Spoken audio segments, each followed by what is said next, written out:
¿Qué tal? Muy buenas noches. Gracias por estar con nosotros. Esto es el Día del Juicio y mire usted, hoy trataremos de darle información precisamente para eso, para que tome usted las decisiones necesarias para que día con día la vida se le haga un poco menos difícil. De eso se trata, de darle a usted la información necesaria. Por eso el Día del Juicio y por eso estamos con usted. Inmediatamente, dentro de un momento, nuestra entrevista, la entrevista de hoy.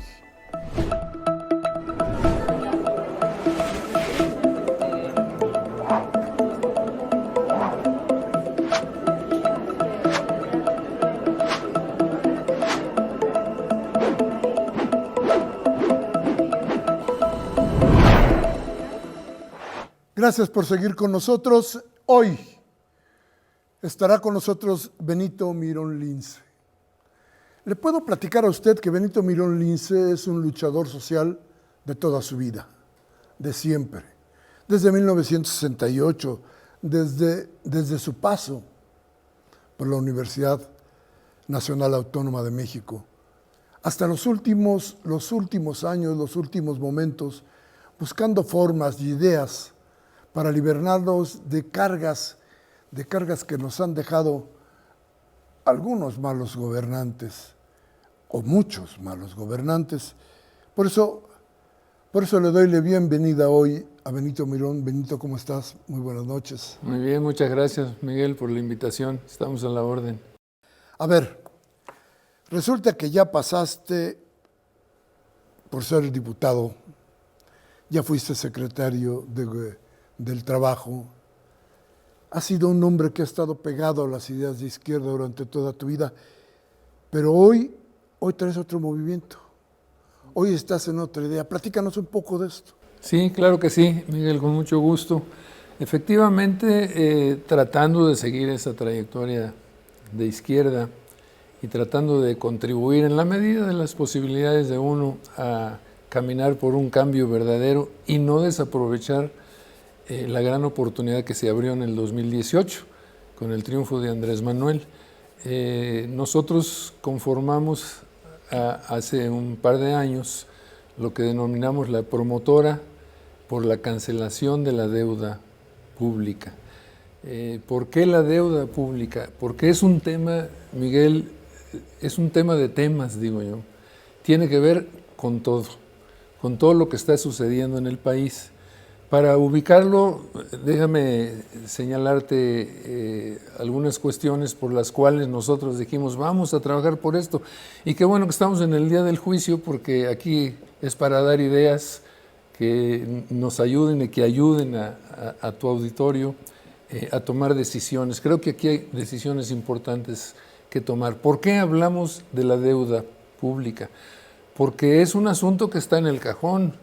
Nada más se trata entre economistas y muy superficialmente, y el que quiere ver los informes de la Secretaría de Hacienda los ve, una cosa muy especializada. No, nosotros decimos que es un asunto que tiene que ver con todo el pueblo de México. Tú debes 100,000 pesos ahorita, mañana va a ser un poquito más. Todos debemos 100,000 pesos los habitantes de este país. Bueno, ¿en qué nos basamos? Punto 1. No hay crecimiento económico en el país. Esa es una realidad y desgraciadamente los acontecimientos internacionales, la guerra, la pandemia, lo que tú quieras, factores externos pero también factores internos, no nos van a dejar terminar el sexenio arriba del 2%, con un crecimiento igual o menor a lo de los gobiernos neoliberales, en otras condiciones, por supuesto. Tenemos una alta inflación. Ya rebasamos el 8%, y en la parte de los alimentos no es el 8%, anda como el 12, 13, 14% en la inflación. La salida que encuentra el Banco de México es subir las tasas de interés. Las tasas de interés al alza te frenan la economía, te va a traer más desempleo. Sí, tal vez va a controlar la inflación, pero va a haber menos economía.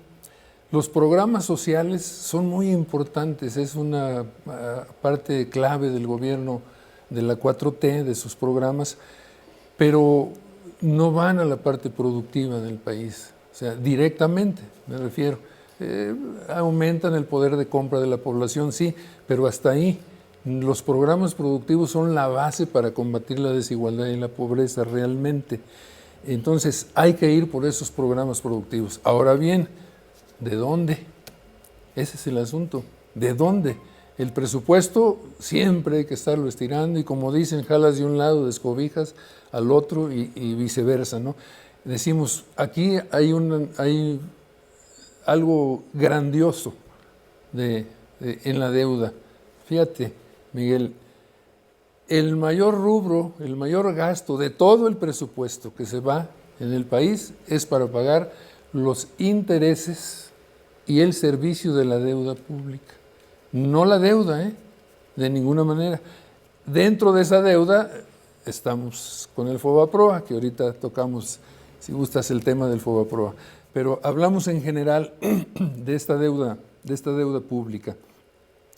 En el 2015 se pagaron 435,642 millones de intereses y servicio de la deuda. En el 2020, 732,000. En el 2022, 870,000 millones de pesos. Y para el año que entra vamos a rebasar el billón de pesos. Es el rubro que más se lleva de todo. Todos los programas sociales del gobierno, todos, se llevan alrededor de 420,000 millones de pesos. Si incluimos los programas prioritarios, apuntemos Tren Maya, Aeropuerto, Felipe Ángeles, Transísmico, etcétera, no te llega a 600,000 millones de pesos. Y este año vamos a pagar casi 900,000 millones de pesos. O sea, ese pago a los agiotistas nacionales e internacionales es más del doble que se le da a todas las familias mexicanas en los programas sociales. Nosotros decimos, eso no puede ser. Pero fíjate el asunto, ¿a dónde va? ¿Por qué creció la deuda? Porque nos endeudaron pidiendo más dinero. Y ahora lo curioso es que no se pide más dinero.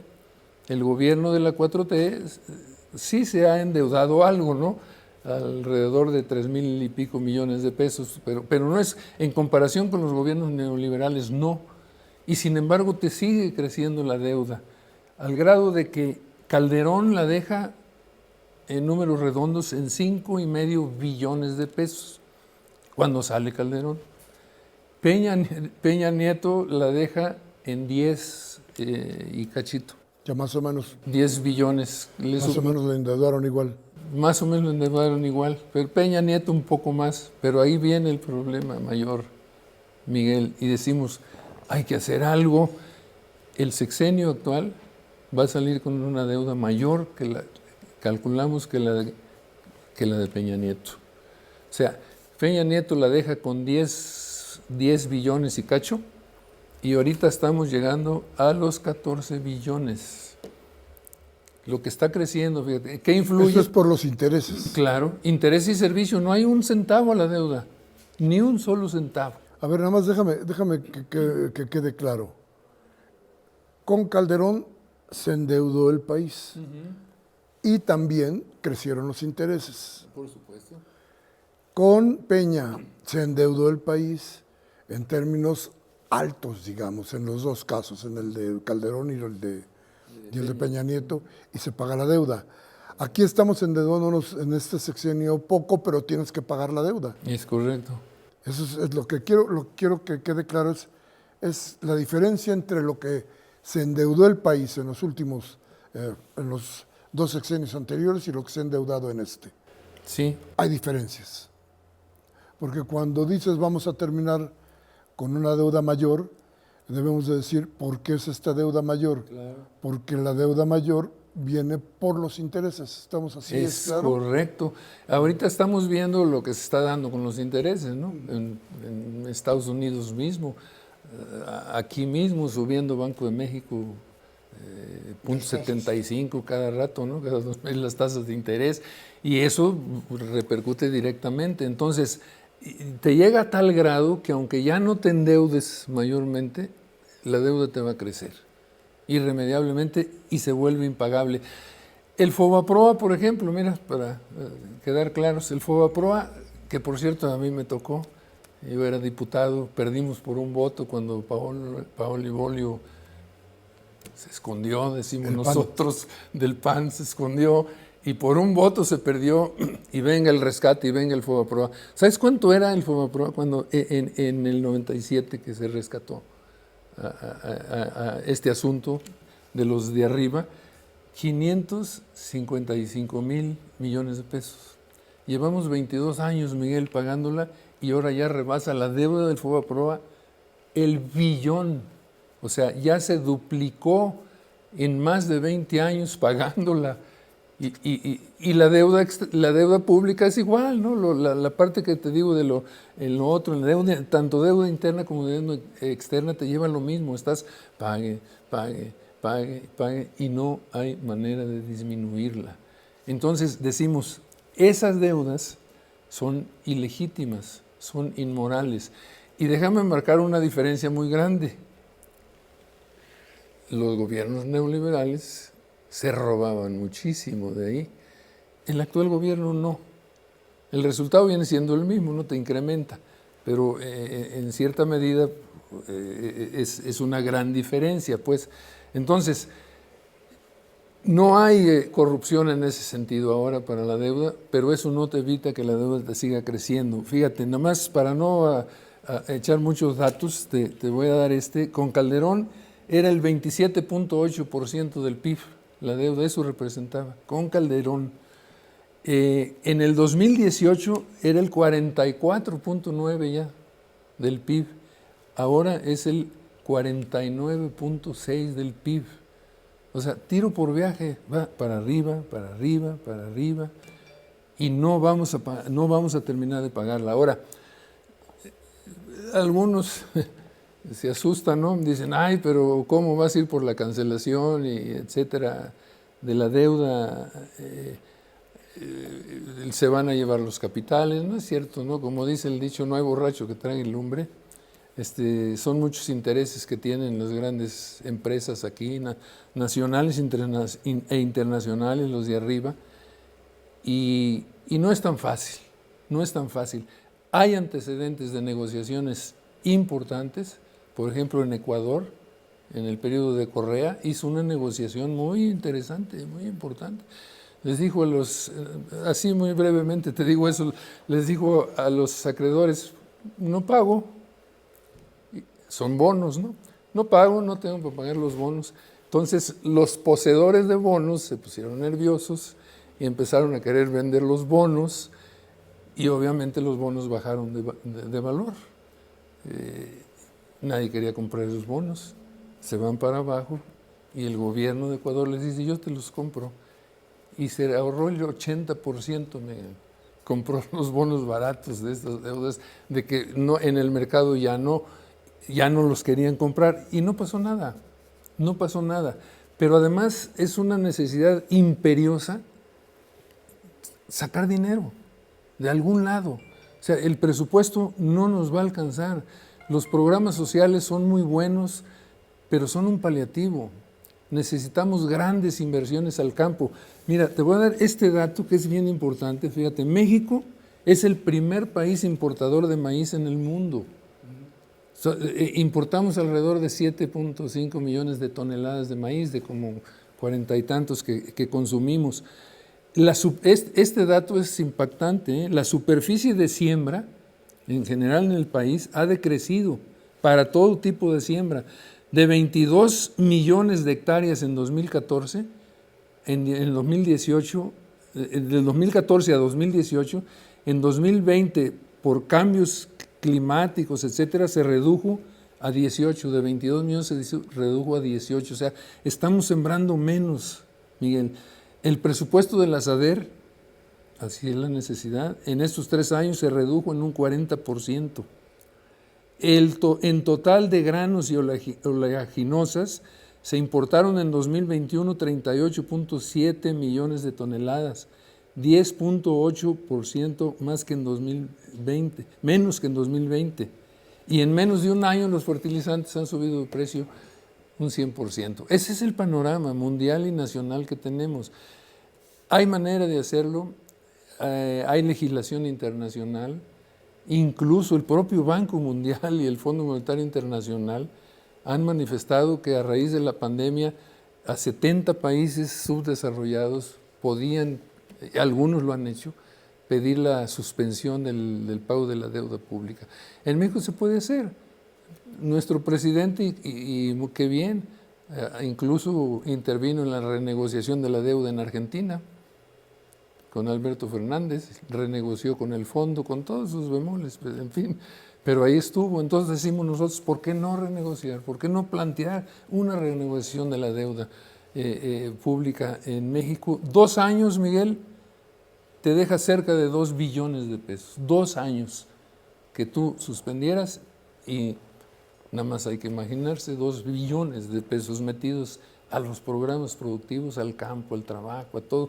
Se quejan los trabajadores del asunto de la jubilación, ¿no? El SUMA, que quieren que se paguen salarios, que es justo, su vida la emplearon trabajando y cobrando salarios, y ahora se les paga en suma, disminuido totalmente. ¿Y qué se le dice? No hay dinero.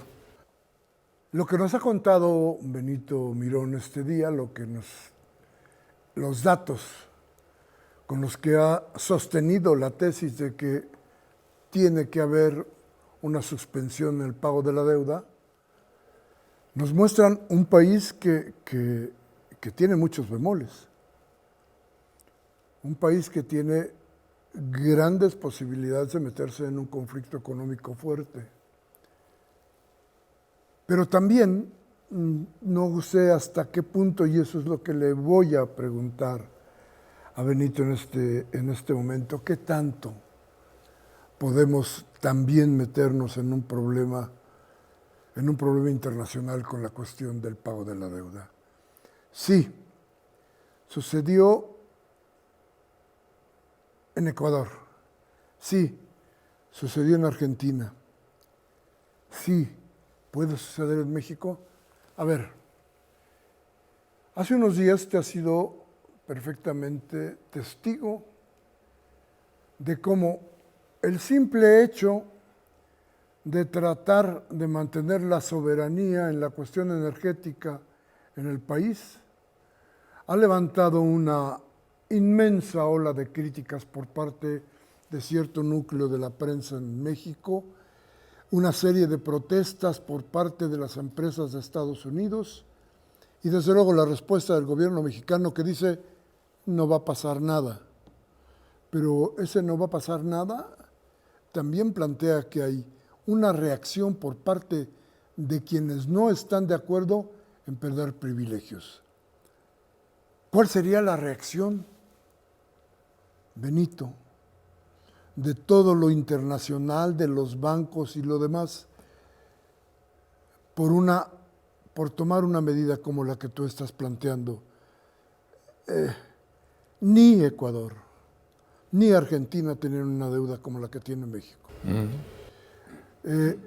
Y en ninguna el caso se había convertido en una deuda pública tan grande como la convirtieron los gobernantes de México contra nosotros, los mexicanos. Creo que hay algunas diferencias fuertes, pero ¿y las consecuencias las han planteado? ¿Se han dado cuenta ustedes que están en esta idea de cómo tendríamos que hacerlo?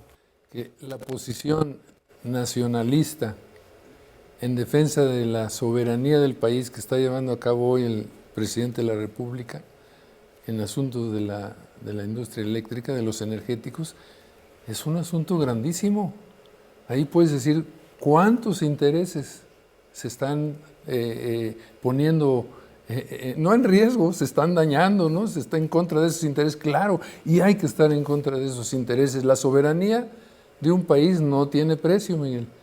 O sea, todas las acciones que tomes, cualquier gobierno del mundo, pues tiene sus repercusiones. Eso es evidente, no tiene vuelta de hoja. Pero si tú le pones defensa de la soberanía por delante, como lo ha hecho el presidente, si le pones voluntad política y si le pones un apoyo popular, porque te decía al principio, que se ha planteado como un asunto de economistas, ya no es un asunto de economistas, es un asunto del pueblo de México que debe 100,000 pesos cada habitante, debemos hoy. Entonces hay que involucrar en ese ámbito también y hacer un gran trabajo a nivel nacional. Nosotros es lo que estamos intentando.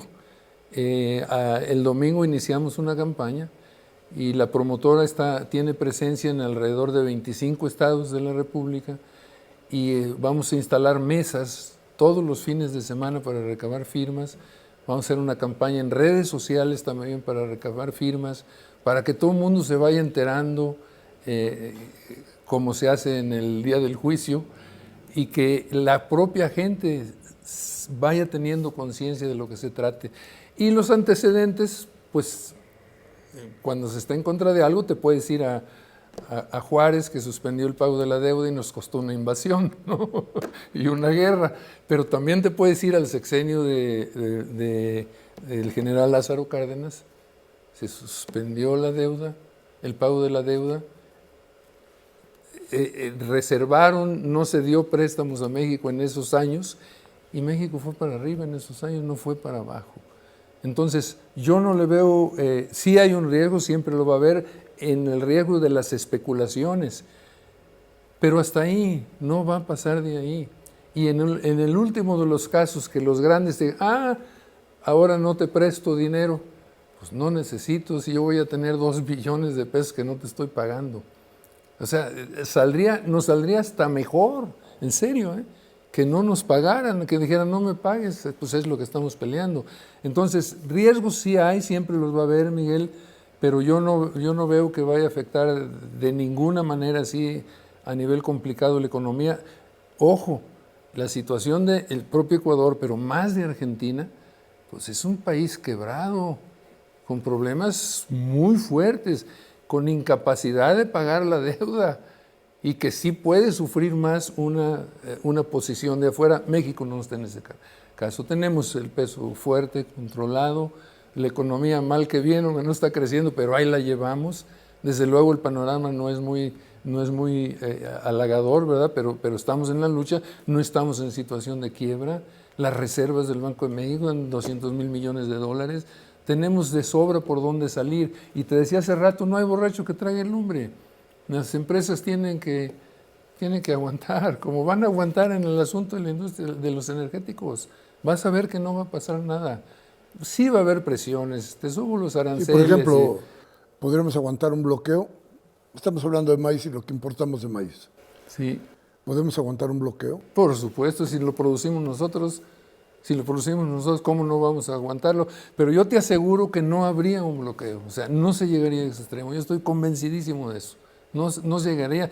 Y eso de los aranceles que te los subo, el 80% de las partes en la manufactura de lo que se fabrica en México viene de allá, de Estados Unidos, y luego lo exportamos. A ver, ¿a quién va a perjudicar un alza en los aranceles? A ellos mismos, las principales empresas grandes transnacionales de Estados Unidos van a poner el grito en el cielo. Espérate, no me hagas eso porque me estás perjudicando a mí también. Es un mundo globalizado, Miguel. O sea, la medida que tomes aquí no nomás nos va a repercutir a nosotros. También les causa un problema y fuerte a ellos si toman medidas contra México. Por eso no lo han tomado. Por eso hay gritos como el de Trump, no, te vas a subir los aranceles. Y ahorita a lo mejor a ver qué han hecho con lo de la industria eléctrica, con los energéticos, pues gritar, ¿no? Y decir, ahí está el TEMEC y vamos a la mesa y vamos a negociarlo, sí, y qué bueno que Andrés Manuel diga, pues aquí no hay vuelta de hoja, sostenemos esa posición. Pues es la misma que vamos a sostener con el asunto de la deuda. Vámonos a todo el país, vamos a propagandizar esto, vamos a enseñarle a la gente de qué se trata, decirle, explicarle, y entonces que venga una presión. Y así sueña uno en 1938, ¿no? Cuando el petróleo y lo que hizo el general Cárdenas. Entonces, pero se requiere una voluntad política. A ver, Benito, y entonces, ¿por qué crees tú, cuando se están defendiendo valores soberanos muy importantes en el país, por qué crees tú que no se ha hecho nada respecto de la deuda? Es decir, se ha hablado, se ha dicho, pero no se ha hecho nada. ¿Por qué? Blanco y negro, mi querido Miguel, blanco y negro. El gobierno de la 4T, el programa de la 4T es nacionalista, progresista, de avanzada, en lo ético, en lo moral, en lo social, pero en lo económico no. La política del Banco de México es neoliberal. La única salida que encuentras para parar la inflación es subir las tasas de interés, porque la Fed de Estados Unidos está subiendo sus tasas de interés. ¿Quién les dicta esas medidas? Vienen de allá. Estamos haciendo lo que la Fed está haciendo, lo que la Fed quiere, lo que los grandes, lo que el sector financiero está haciendo. El Banco de México no ha variado su política neoliberal. Cuando tú quieres detener la inflación, pues hay otras salidas, el dinero productivo. Incluso el endeudarte no es malo. El endeudarte no es malo si tú te endeudas para producir. Lo que pasa es que se robaban el dinero y lo llevaban a donde no tenía que ir, es otra cosa, ¿no? Y por eso estamos ahorcados. Es un asunto que tiene que ver con la corrupción también. El principal elemento que maneja nuestro presidente, pues es el combate a la corrupción, estamos de acuerdo. Por eso también estamos, en esta campaña, estamos pidiendo una auditoría a la deuda pública, Miguel, que nos diga dónde se fueron todos esos billones de pesos, no millones, a dónde están, qué se hizo con ellos, a dónde se fueron, y es un asunto que tiene que ver con la corrupción, y entonces ahí tomar medidas y decir, esta es una deuda fraudulenta, esta no quiere decir que todo no lo vayas a pagar. Es deuda que se haya empleado como debe de ser. Y fíjate, ¿por qué no pensar? La Fed ya me dio instrucciones, lo digo con todo respeto, pero está uno pendiente a qué hace la Fed con las tasas de interés. No te interesa oír ya lo del Banco de México, va a ser lo mismo, nada más le dan la orden. Ya subió, y a copiar y hacer lo mismo. ¿Por qué el Banco de México no se convierte en un prestador? ¿Por qué no presta el dinero al gobierno a tasa cero? Esa es una medida que se sale del esquema neoliberal y que no les conviene a los capitales financieros, que nada más están pendientes de que el Banco de México les controle la inflación, nada más, para que estén seguros sus capitales y sus intereses. Hay que hacer una reforma que nos lleve a modificar las facultades del Banco de México. Miren. Tiene que ver con el crecimiento económico, con el empleo. O sea, hay mucho dinero ahí que se podría utilizar. Se requieren reformas constitucionales, evidentemente, y una voluntad política que se salga del esquema económico neoliberal. Para mí, el modelo económico que hoy actualmente seguimos en México es exactamente el mismo modelo neoliberal.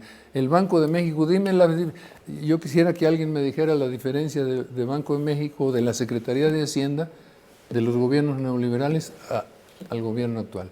No la hay. Son las mismas políticas. ¿Cómo que? A ver, platícame de dos que tengas ahí en mente. Pues ya nos dijiste la tasa. Sí, esto que te estaba comentando, por ejemplo, que el Banco de México acata los bancos centrales en el mundo están al servicio de los capitales financieros. Y entonces, si tú sigues esa misma dinámica, pues no te vas a salir de ahí.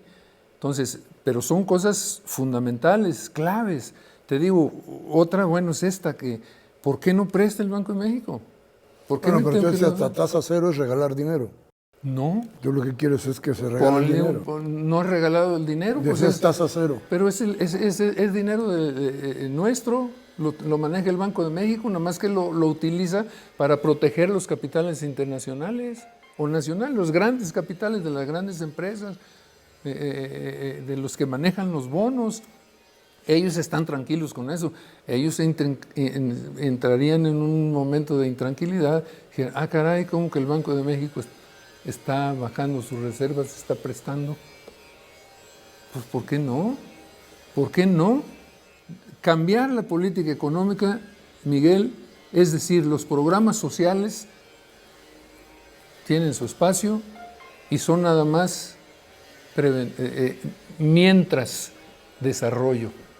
Hemos estado viajando a varios estados, conviviendo con ejidos, en Oaxaca, en Yucatán, en otros lados, Estado de México, y resulta que los ejidos, los pequeños propietarios, no tienen impulso. Y les preguntas, bueno, ¿cómo están? Pues cobramos los programas Mi Pensión y nada más. 420,000 millones de pesos en pensiones. Eso yo digo, no, obviamente, qué bueno, porque como se recibió el país, era un desastre.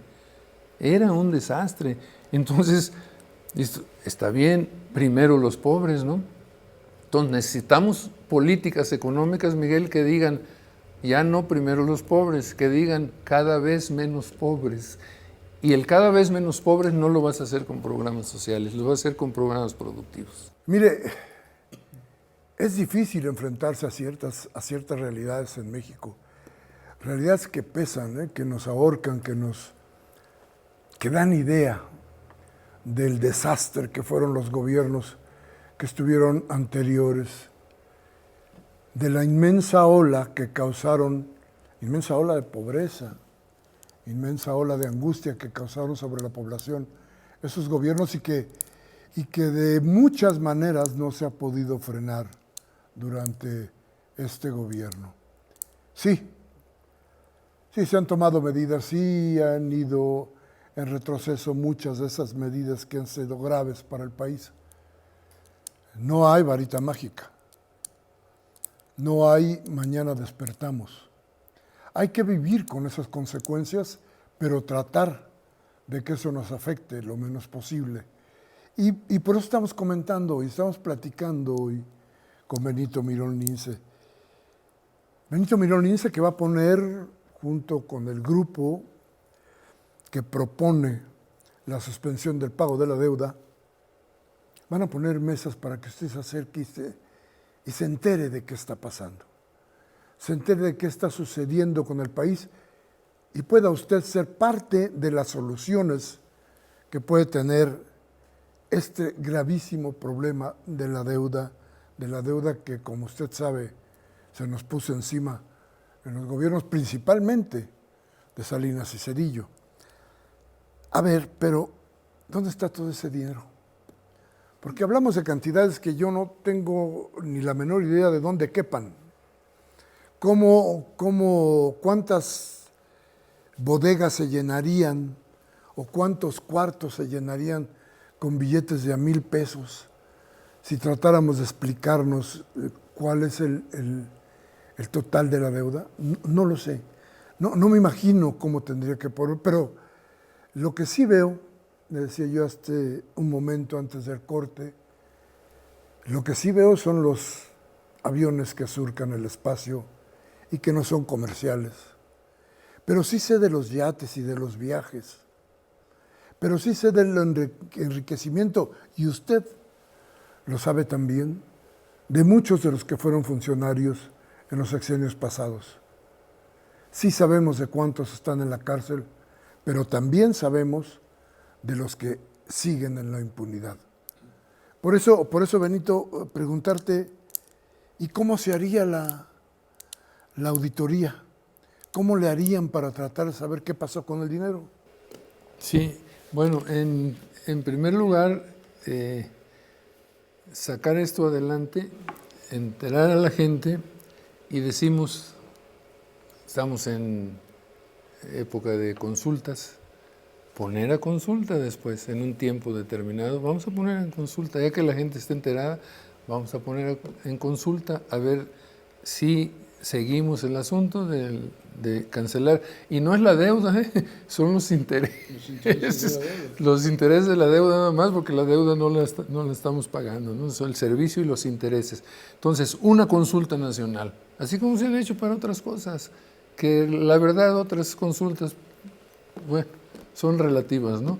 No van al fondo, al corazón de lo que es la definición de la economía, ¿no? Eso sería primero. Luego, dos, te digo que hay antecedentes. Nosotros acabamos hace 2 meses, tener de invitado a un economista belga, internacionalista, Él tiene un comité internacional por la cancelación de las deudas ilegítimas y odiosas, lo definen ellos así como odiosas, de los países subdesarrollados. Él fue el que encabezó la comisión que nombró Correa para llevar a cabo la auditoría en Ecuador. Estuvo aquí con nosotros y anduvimos por varios lados. Estuvimos en Yucatán, en Quintana Roo, en Oaxaca, en fin, en Jalisco, etcétera, en varios lados, dando conferencias y explicando él. Es un internacionalista, es una personalidad reconocida en el medio, tiene libros, etcétera, y preside este comité, que por cierto, a raíz de la visita y demás, la promotora de México ya es miembro del comité internacional. Entonces, hay una legislación internacional. ¿Cómo la concebimos nosotros, la auditoría? Primero, tiene que ser una auditoría ciudadana, no intervención de nadie oficial, o sea, de gobierno no. Con una representación de gente de prestigio y de reconocimiento moral, de honestidad, como es el caso de Eric Toussaint, por ejemplo, y hay otros, por supuesto, muchos de otros lugares, de otros países, y de nuestro propio país, desde luego. Personas con calidad moral, con conocimiento. Esas son las partes fundamentales para que fuera una realidad de lo que estamos viendo. No intervención del gobierno, pura intervención ciudadana, previa una consulta que podría hacerse en el país, y en eso necesitamos la voluntad política del gobierno. Ya los detalles, bueno, como se hace cualquier auditoría, no es fácil. Como la voluntad política del gobierno, pero que no intervenga el gobierno. Exacto, claro. Pues ya hay una intervención. No, nada más. ¿Y por qué no, si el gobierno a final de cuentas es nuestro representante? ¿O ya no es nuestro representante el gobierno? No, por supuesto, claro. Entonces, ¿por qué no? El gobierno porque lo hemos estigmatizado, ¿no?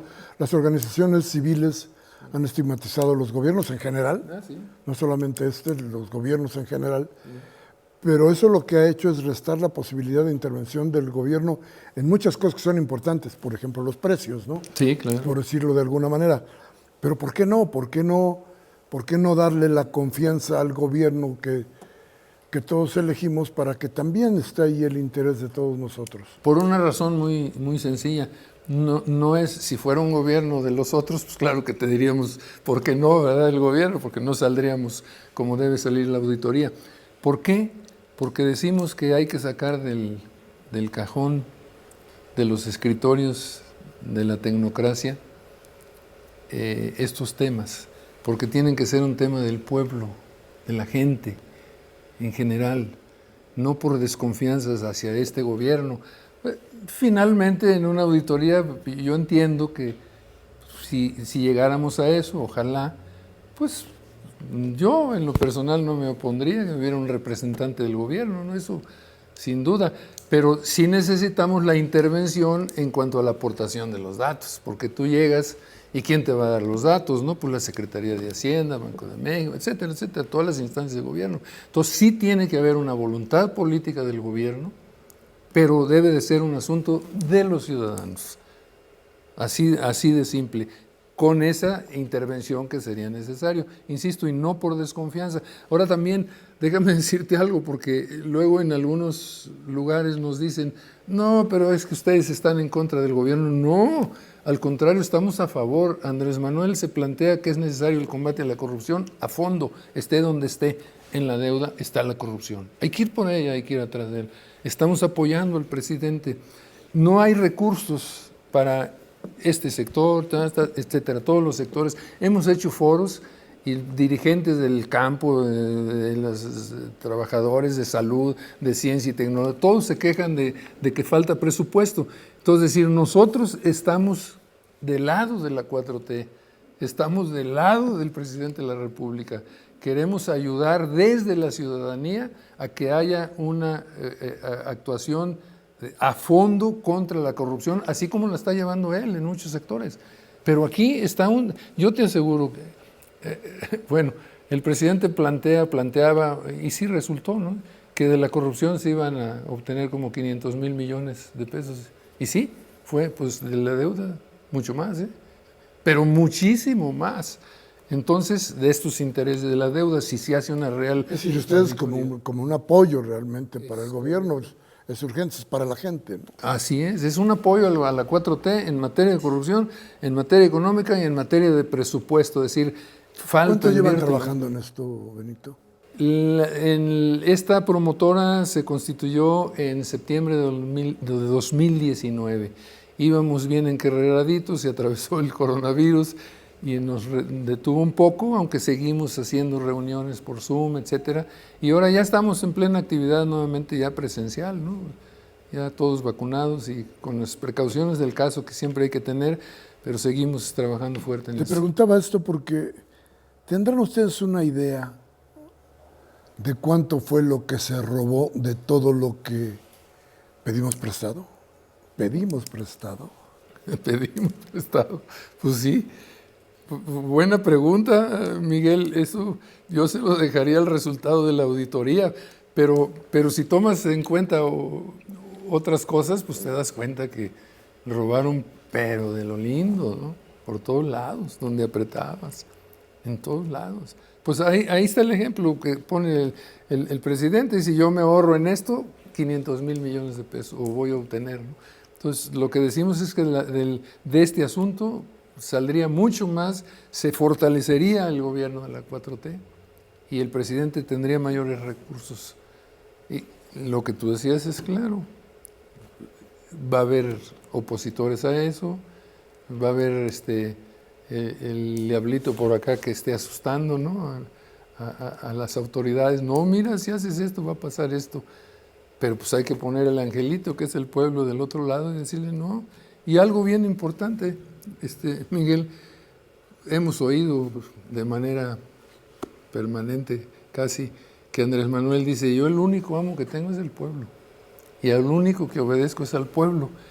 Nada más que hay un problema, hasta ahora el pueblo no ha ordenado nada. El pueblo no ha ordenado nada. Entonces nosotros decimos, pues vámonos a juntar cientos de miles, millones de firmas y decir, aquí está una petición de una consulta para este asunto de la deuda, una auditoría para contribuir al combate a la corrupción a fondo, y después de los resultados, pues definamos qué es lo que, o definas, ¿no? El gobierno, a dónde se va el dinero, que nosotros decimos, está en nuestros documentos, dice, no es para que se vaya a programas sociales, porque solo el asunto de la deuda no te resuelve la parte de la economía. Tienes que tomar ese dinero para lo otro, ¿no? Impulsar el desarrollo productivo y el desarrollo económico. Así es.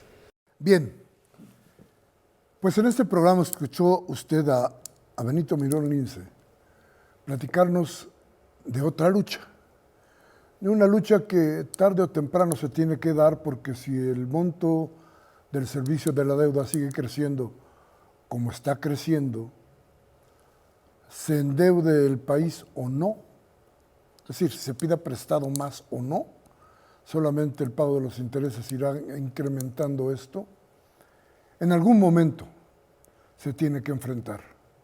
Las soluciones tienen que venir de donde sea, pero tienen que ser las soluciones que le permitan al pueblo, que le permitan al país ir con mayor seguridad hacia un futuro menos agobiante.